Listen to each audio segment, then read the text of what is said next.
Alhamdulillahilladzi faddala bani Adam. Kita bersyukur,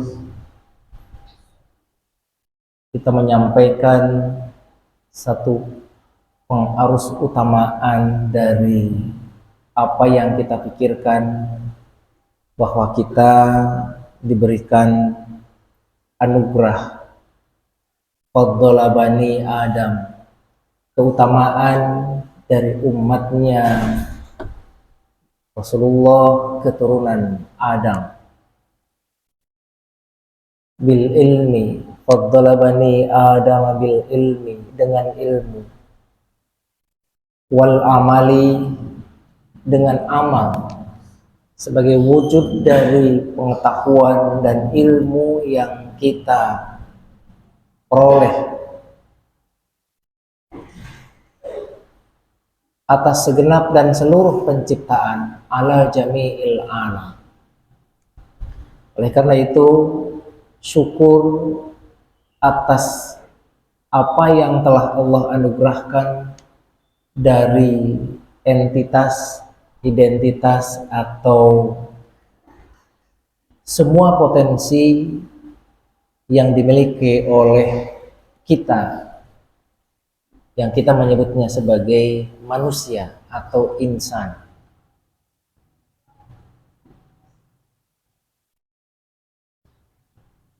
Yang membedakan antara satu dengan yang lain, yang salah satunya adalah ketika Allah menjanjikan yarfa'illahul ladina amanu minkum walladzina utul ilma darajat. Maka syukur atas apa yang Allah anugerahkan berupa pikiran, anugerah pengetahuan, yang itu Allah janjikan akan meningkatkan tingkat predikat antara satu dengan yang lainnya. Maka kehadiran kita malam ini adalah kehadiran orang-orang yang mengharapkan predikat keutamaan atas iman dan ilmu. Salawat beserta kemuliaan, salatu wassalamu ala nabiyyina Muhammadin sallallahu alaihi wa alihi wasallam, kita sampaikan kepada paduka yang mulia Kanjeng Nabi Muhammad sallallahu alaihi wa alihi wasallam. Karena atas itulah ilmu menjadi penerang, risalah menjadi petunjuk, sebagaimana apa yang menjadi tugas kerasulan Muhammad adalah menjadikan sesuatu yang gelap menjadi terang, sesuatu yang tidak jelas menjadi jelas, di mana hak, di mana batil, di mana benar, di mana yang salah. Sehingga petunjuk itulah yang kemudian kita senantiasa berdoa, baik di dalam sholat ataupun dalam doa-doa yang kita akhiri dengan suratul Fatihah. Ihdinas siratal mustaqim. Maka iman dan ilmu itu menjadikan kita petunjuk terhadap jalan kebenaran, jalan yang lurus. Dan itulah anugerah kita atas kerasulan Muhammad sallallahu alaihi wa alihi wasallam.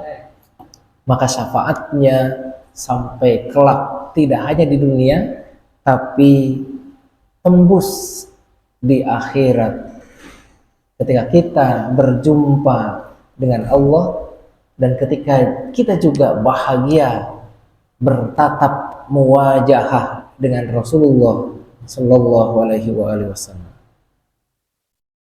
Ibu bapak hadirin jamaah malam Rabu, alhamdulillah kita berjumpa dan bertemu kembali dalam kajian yang dalam beberapa waktu terpotong, baik itu terpotong dengan aktivitas ataupun suasana atau waktu yang berbenturan dengan hal-hal yang lain, ada libur, ada dan lain sebagainya.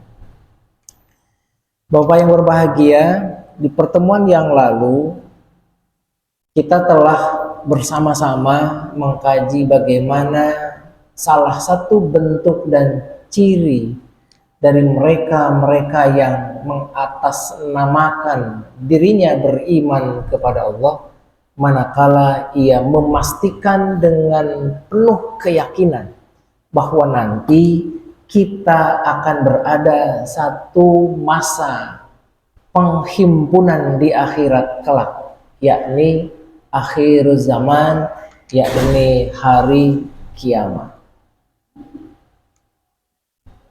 Dan itu pula yang juga yang berbahagia, yang membedakan mereka yang tertutup dalam kekafiran dengan kita yang sudah diberikan hidayah, penerang secara jelas, baik itu hidayah sebagai anugerah nikmat Allah atas penjagaan kita oleh Allah, senantiasa beriman kepadanya dan senantiasa merawat dengan halakoh-halakoh keimanan dalam bentuk-bentuk majelis ilmu seperti ini, dan bentuk-bentuk ritual yang lainnya dari sholat ke sholat, dari ibadah ke ibadah, itu sejatinya mengembalikan pada satu status keimanan yang diharapkan nanti kelak akan membawa kita dalam keselamatan.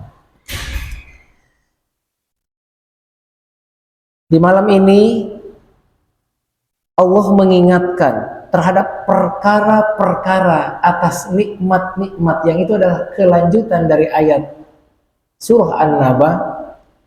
Di ayat yang ke-6 Allah menyampaikan kepada kita, alam naj'alil ardo mihada. Ini perkaitan atau kaitannya dengan penciptaan dari alam semesta sebagai bentuk wujud dari pengakuan Tuhan secara langsung yang memberitahukan kepada kita, wahai manusia, wahai orang kafir, orang yang tertutup, jikapun kalian meragukan bahwa nanti di akhirat kelak kalian akan dibangkitkan, dan Allah menjawab bahwa membangkitkan manusia jauh lebih mudah kalau kita bandingkan dengan atas penciptaan langit dan bumi yang demikian rumitnya.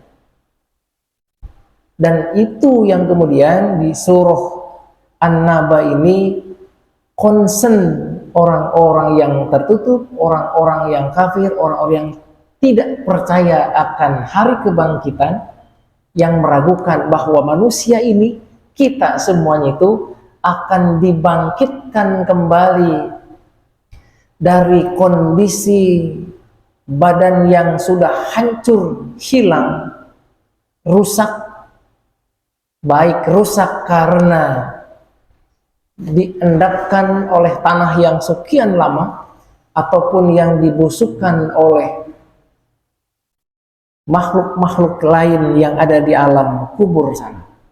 Maka kelak itu akan dibangkitkan di akhirat. Maka Allah mengingatkan, bukankah ada kenikmatan-kenikmatan yang telah juga aku turunkan, sebagaimana Allah berfirman tadi. Ini bagian dari pertanyaan, alam naj'alil ardo mihada, bukankah kami telah menjadikan alam jagat raya bumi ini sebagai satu hamparan, Para mufassir, para ahli tafsir menafsirkan sebagai mumahada, mihada, mumahada. Artinya bumi ini dipersiapkan memang. Jadi penciptaan bumi yang kita duduki, yang kita nikmati, yang kita jalani, dan kita bersukaria pesta pora, bahkan kita menggali semua potensi-potensi yang ada di dalam ruang bumi ini untuk dijadikan kita sebagai penghidupan, dijadikan alat untuk bercocok tanam yang bertani, dijadikan bumi ini untuk mencari nafkah, penghasilan sebagai nelayan, penghasilan sebagai guru, penghasilan sebagai apapun, menggali tambang di kedalaman laut yang lebih dalam. Ini semuanya sebagai hamparan atau sesuatu yang dipersiapkan, mumahada. Jadi bumi ini nikmat yang dipersiapkan oleh Allah untuk manusia.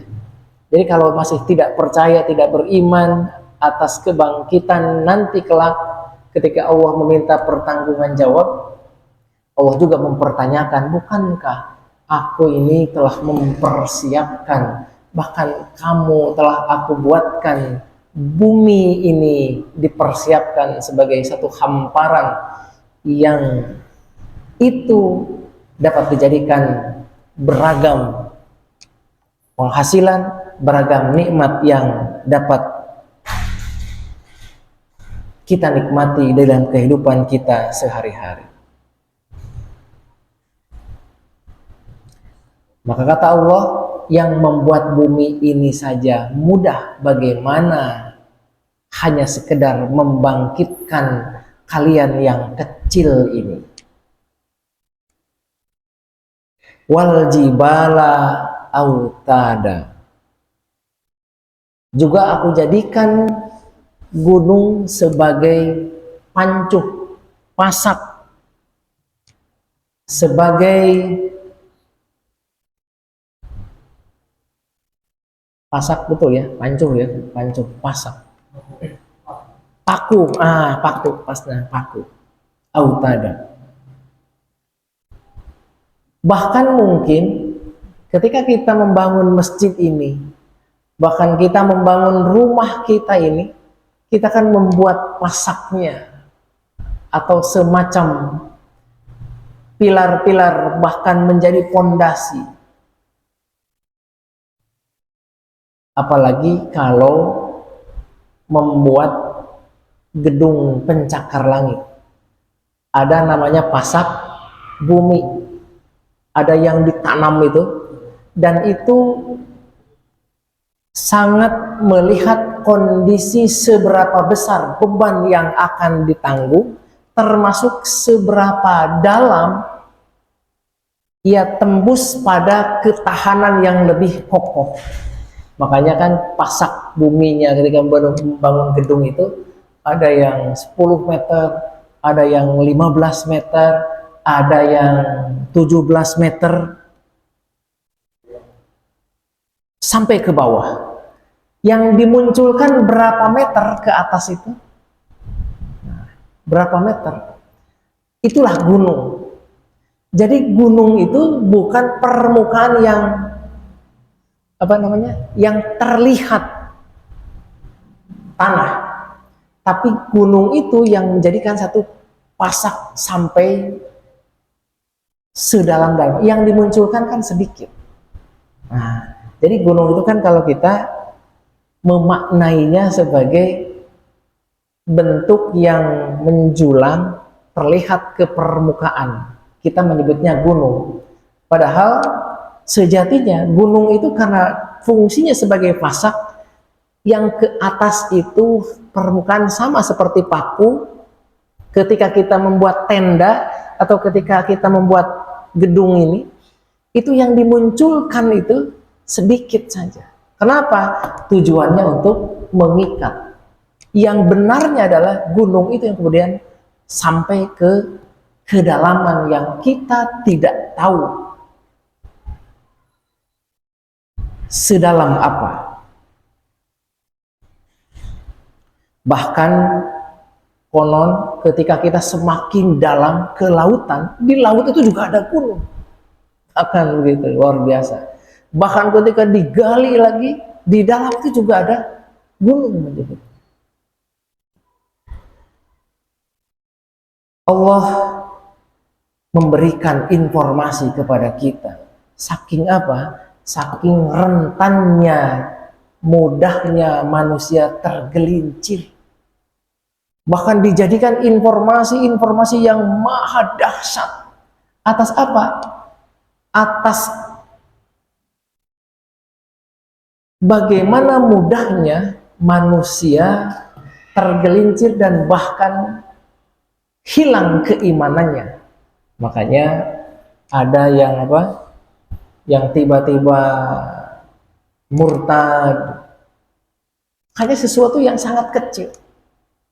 Hanya 1 hari tidak makan, hanya 2 hari kelaparan, atau hanya karena dia mencintai lawan jenis yang sesat, yang dia pandang sebagai bagian keindahan terdalam. Demikian rentannya iman yang tertanam di dalam jiwa-jiwa kita, insan manusia, dan bagaimana Allah terus mengingatkan.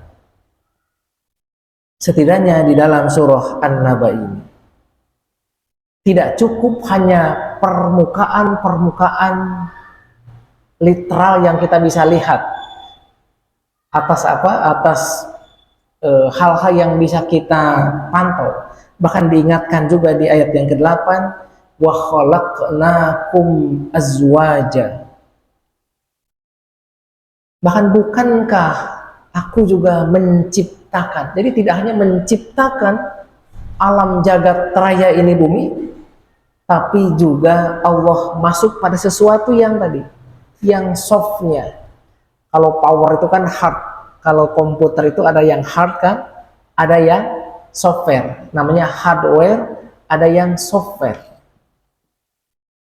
Maka Allah menunjukkan nih yang hardware-nya, lihat gunung, hanya sekedar gunung saja.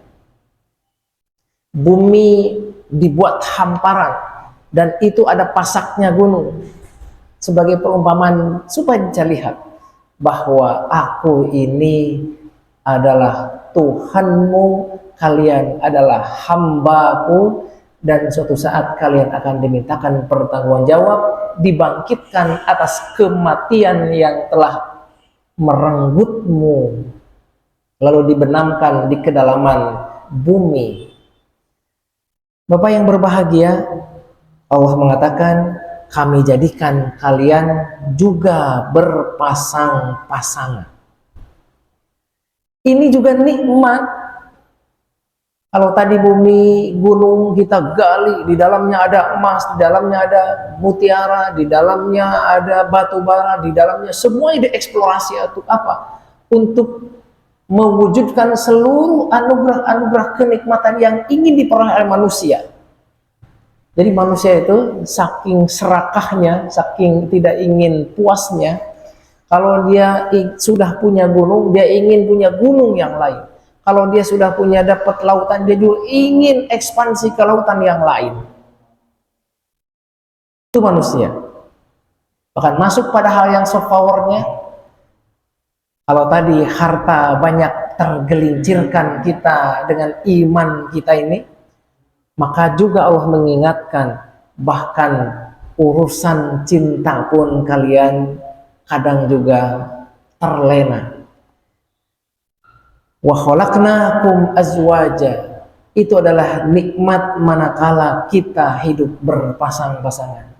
Kita nih punya kaki satu saja, kita sudah tidak nikmat. Kita punya jari 5, hilang 1 saja sudah tidak nikmat. Kita punya gigi, hilang 1 saja apalagi dua, apalagi kita, tiga, hilang nikmatnya. Ada satu yang tercerabut, pendengaran kita sebelah, sudah hilang nikmatnya. Allah mengingatkan, kami jadikan kalian juga berpasang-pasangan. Maka karena kalian berpasang-pasangan, aku tidak butuh pasangan. Ditegaskan, qul huwallahu ahad. Sampaikan Muhammad bahwa Dia, Allah itu satu. Dia tidak berpasang-pasangan. Bukti tidak berpasang-pasangan, tidak beranak dan tidak diperanakkan. Karena juga banyak kita tergelincir lupa daratan karena istri kita. Kita juga lupa daratan, lupa Tuhan karena suami kita. Banyak yang korupsi itu karena dorongan yang sebelahnya. Banyak yang terlena, lupa Tuhan dan lupa daratan karena anaknya. Banyak yang maaf-maaf ribut, konflik gara-gara anak kecil, tetangga dengan tetangga. Kenapa? Karena kita cinta kepada anak. Tapi giliran ada panggilan cintanya Allah,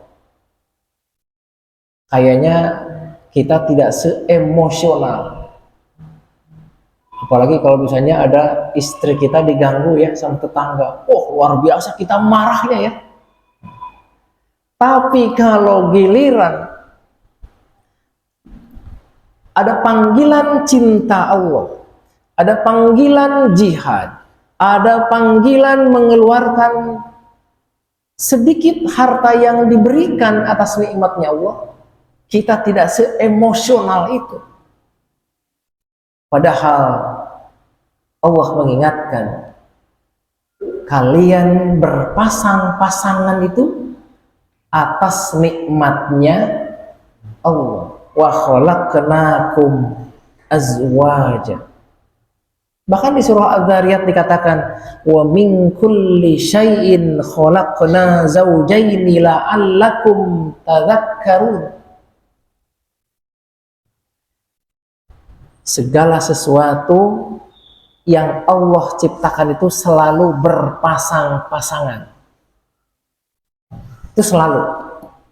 Untuk apa tujuannya? Untuk mengingatku, untuk zikir kepadaku. Bahkan termasuk adanya sholat, tidak lain dan tidak bukan terkecuali untuk mengingatku. Innani anallah, la ilaha illa ana, fa'budni wa aqimis sholata lidzikri. Jadi senantiasa apa yang kemudian dari sisi kiri, sisi kanan, dan yang besar, yang kecil, yang soft, yang tidak terlihat, Allah senantiasa supaya kalian zikir, ingat, kembali kepada Allah. Kita boleh kerja keras, ingat ada Allah. Kita boleh bersungguh-sungguh untuk bekerja, ingat itu semuanya akan kembali kepada Allah. Dari Allah kembali kepada Allah. Maka ketika ada yang punya orientasi yang lain, yang hidup tidak berpasang-pasangan, pasti tidak tenang. Makanya kan di ayat, kalau ayat-ayat pernikahan itu, wa min ayatihi an khalaqalakum min anfusikum azwaja litaskunu. tujuannya untuk ketenangan. Kalau tidak berpasang-pasangan pasti tidak tenang. Tadi kita kehilangan tangan satu saja, pasangannya pasti ada sesuatu yang hilang. Termasuk istri kita, kalau kita tidak dijadikan sebagai bagian, itu adalah bagian cara Allah membuat ketenangan. Makanya agak aneh kalau dalam keluarga, manajemen keluarga, ada suami, ada istri, justru malah tidak tenang. Koreksinya, jangan-jangan jauh dengan Allah. Segera introspeksi, segera kembali kepada Allah, lalu zikir, istighfar. Padahal tujuannya untuk tenang. Nabi Adam saja yang sudah diberikan fasilitas luar biasa di surga, apapun saja yang ia mau ada. Adam saja tidak tenang, maka dijadikanlah Siti Hawa untuk memberikan ketenangan kepada Adam.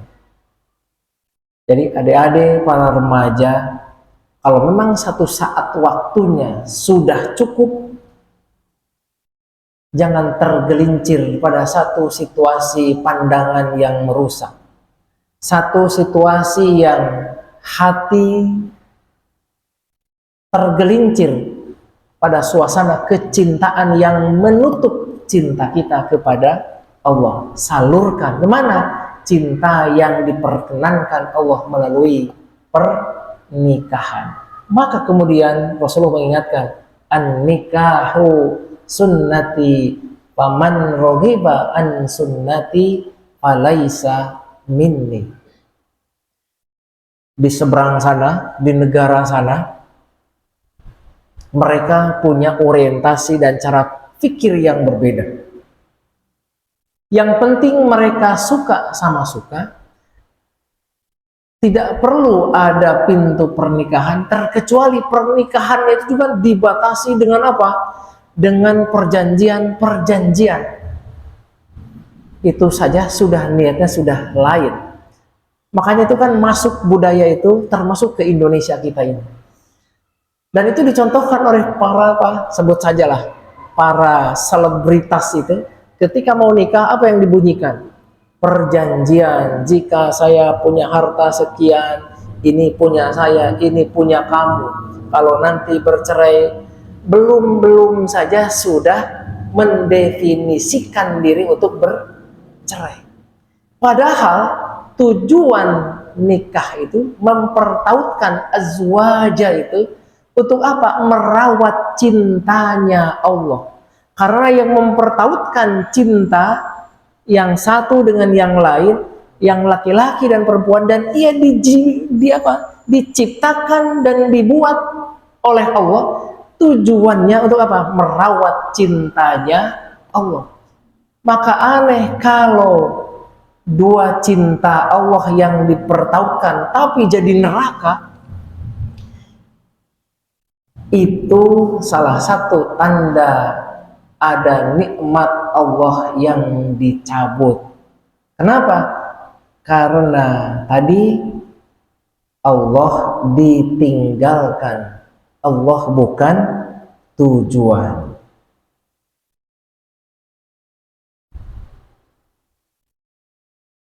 Bapak yang berbahagia, salah satu yang juga penting untuk kita maklumi bersama, Allah mengingatkan di dalam surah An-Naba ini di ayat yang 9, kita boleh kerja, kita boleh bersungguh-sungguh, jangan lupa waja'alna naumakum subata. Allah itu menciptakan juga kondisi saat kita untuk rest, istirahat, namanya tidur. Ketika kita merubah sesuatu yang tidak alamiah secara natural, bagian dari kecintaannya Allah, maka kan goncang tubuh kita. Coba saja kita tidak tidur, rusak perkaranya, pusing, lalu kemudian apa lagi? Mata kunang-kunang, badan lemes, tidak punya gairah, istirahat. Itu saja diingatkan sama Allah. Bayangkan saja. Untuk apa? Tidur itu juga ibadah. Maka dijadikan indahnya Islam itu, bahkan tidur saja itu adalah bagian dari ibadah. Seluruh potensi-potensi kehidupan itu bermakna dan bernilai ibadah. Bukan hanya sholat saja, tapi kalau sholat tidak menjadikan sholat sebagai acuan ia menjadi baik, maka jangan-jangan sholatnya salah. Kalau jadi dari sholat menjadi sombong, kalau dari sholat merasa paling benar, jangan-jangan sholatnya itu juga sholat yang tidak untuk Allah. Padahal disampaikan, qul inna sholati wa nusuki wa mahyaya wa mamati lillahi rabbil alamin. Bahkan sampai dimasukkan pada ritual yang diperintahkan atas identitas kemusliman, antara ia disebut kafir atau tidak kafir, kan sholat. Tapi ingat, Tuhan juga Allah mengingatkan, ketika kamu sholat itu bukan untuk yang lain. Karena ternyata banyak ada sholat untuk yang lain, sholat untuk egoisme kita, sholat untuk kesombongan kita, sholat untuk menunjukkan kesalehan personal kita tanpa bertaut dengan kesalehan sosial. Padahal esensi sholat itu membangun satu predikat kesalahan atau menjaga kesalahan untuk menjadi saleh sosial.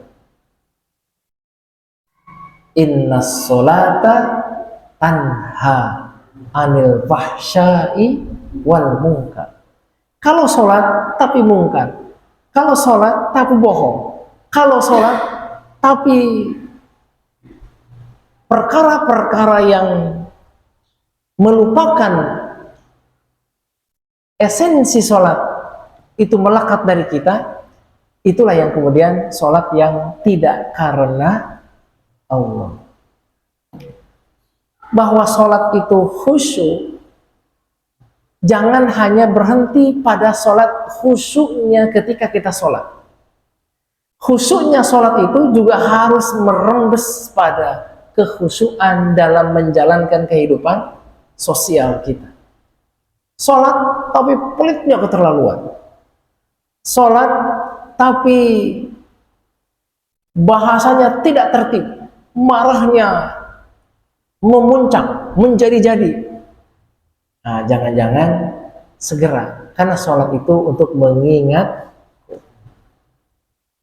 Ingat, sholat itu untuk mengingat Allah. Ada kesempatan, punya kekuasaan untuk korupsi. Ingat bahwa kita itu sholat.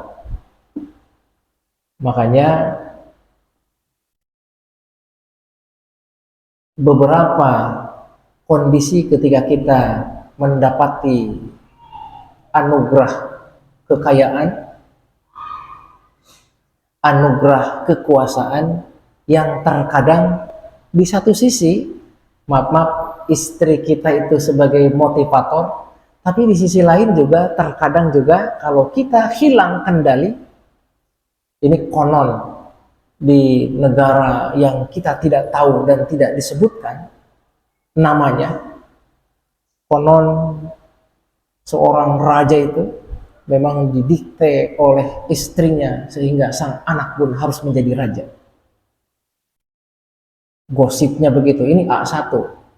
Karena saya kan berteman juga dengan ada beberapa perwira tinggi yang kemudian sudah belok kanan. Konon juga yang menyetirnya itu sang pramaisuri, jadi seorang raja. Jadi hati-hati. Apalagi yang permissinya begitu. Fir'aun saja yang istrinya solehah tergelincir, apalagi yang istrinya serakah. Jadi memang ketika kita menjadi seorang suami, menjadi pemimpin keluarga, boleh secara politik kita sukses, tapi kesuksesan yang utama itu ketika kita mampu mengorkestrasi, mengorganisir keluarga kita, istri, anak-anak kita selamat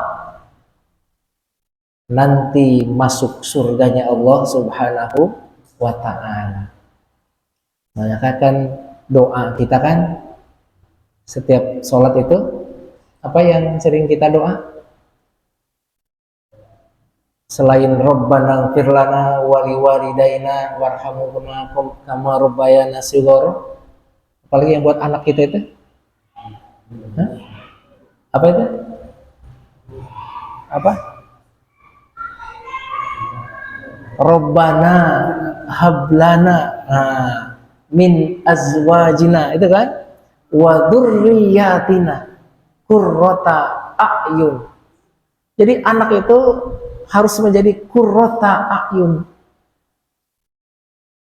Jadi biarkan anak itu berprestasi. Boleh sih kita juga orang tua memberikan prestasi, tapi jangan kasih privilege yang berlebihan supaya dia juga sukses. Suksesnya jangan dikarbit supaya dewasa anak kita. Jangan juga tadi hanya untuk kepentingan sesaat. Bapak yang berbahagia, karena sudah malam, Allah juga mengingatkan waja'alnal laila libasa.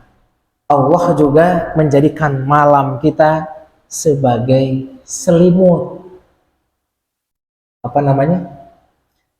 Pakaian menyelimuti. Makanya identik kan, kalau tidur pasti pakai selimut. Nah, sampai ke situ saja Allah mengingatkan kepada itu nikmat kita. Nah, berselimutlah. Insya Allah berselimut saja akan jadi pahala. Makanya yang belum nikah jangan ngiri. Sholatnya orang yang sudah nikah pahalanya berbeda. Nafsunya seorang laki-laki kepada istrinya pahalanya juga banyak.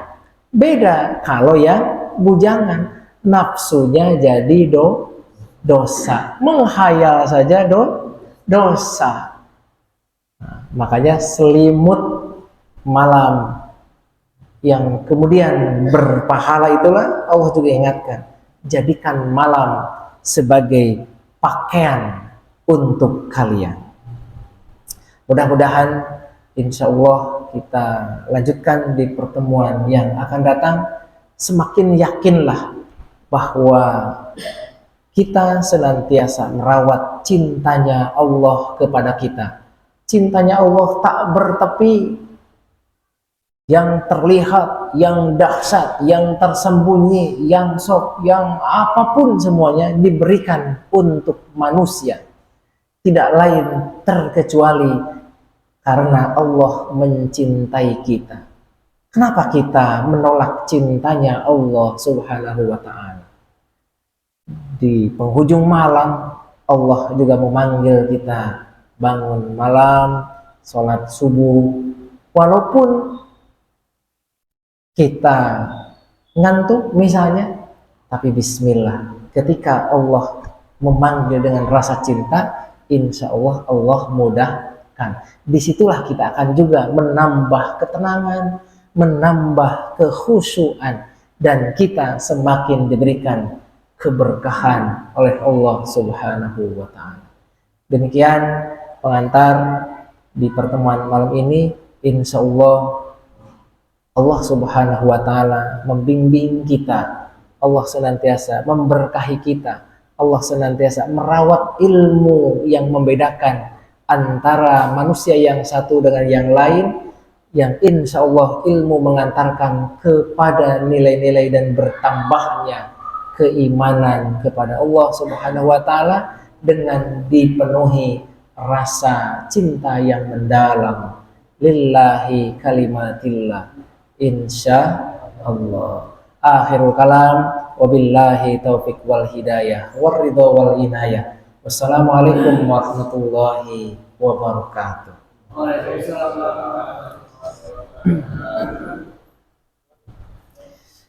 Cukup ya? Alhamdulillah.